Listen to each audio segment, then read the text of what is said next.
name is Nyree Stevens. I'm 28 years old. I love to shop. I love to spend time with family, traveling. I also love sharing my story with newly injured people. Life before my injury was very independent. I was 19 years old when I got my spinal cord injury. I was just beginning to work, start school, which was going to be in January, and I wanted to take up criminal justice at the time. On December 25th, 2009, I was at a party, and when I was leaving, there was an altercation that happened outside, and I was shot in the neck, which instantly paralyzed me from shoulders down. When I was in rehab, they tried to get me to be able to move an arm. I had to learn how to get transferred from the bed to my chair or from my chair to the bed. It was pretty hard, but now it became easy for me.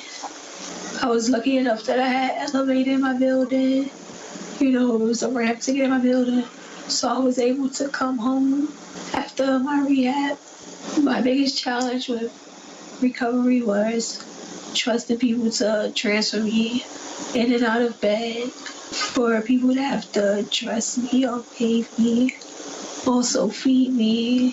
When I get a new caregiver, I first explain everything that needs to be done. When you can't point to anything, so you have to mouth to things, is sometimes you get a person that doesn't understand English, so it's even harder.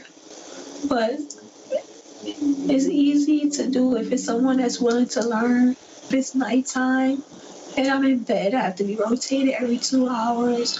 Or when I'm in my chair, you have to have a pressure relief so that you don't get a pressure sore underneath you.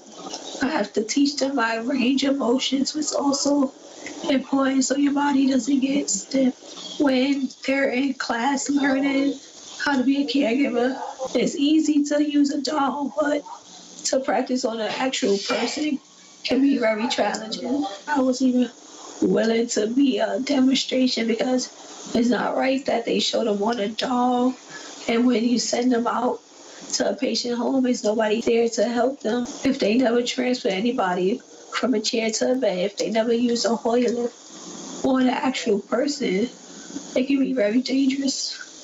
Like when I first got injured, I was in the hospital for like 2.5 months. But then when I came home, it was pretty different because I was seeing views at a different angle. I'm used to being standing up tall, being able to look over everything, to now having to bump around to get into a room. But I still rather be home because when you have one person with you, it can be hard at times, but at least that person has enough time to focus on you. When you're in a nursing home, they don't clean you as well because it's just like, okay, here, this is a job.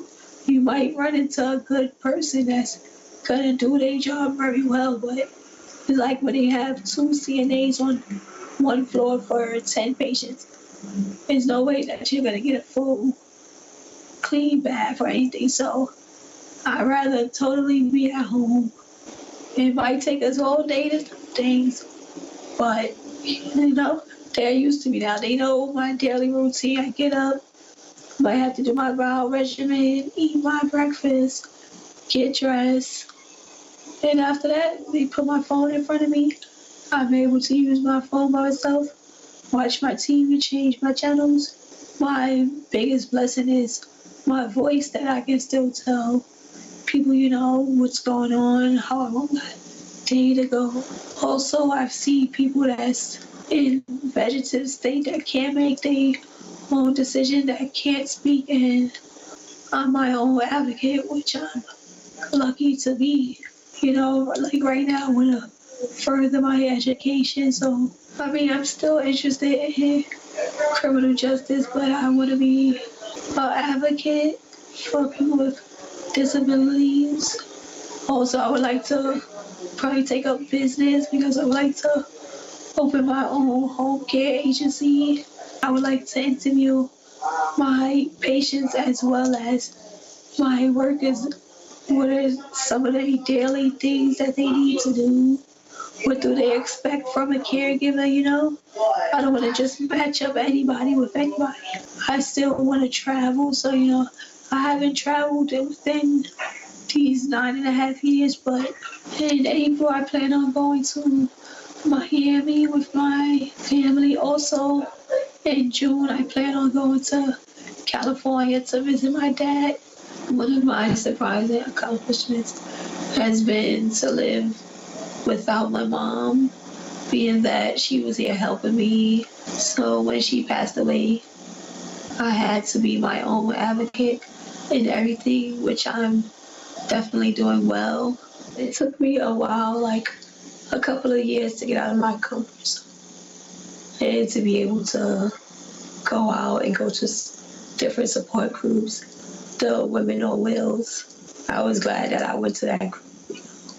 You find out different things that only a person that's injured could have gave you the answer to, because you might look online, but you know, even with your doctors, all they know is what they see, unless you have a doctor that's in the same situation as you, because we're ones that's going through it, such as autonomic dyslexia. Someone that got injured told me, and it's like, hey, I remember going through that same situation and not knowing that it was something wrong, whether it was a kink in the catheter or whether something was too tight on you. You know, you start to learn different things. Don't go into a shell. Don't try to seclude yourself from society, you know, because in the beginning I was like that.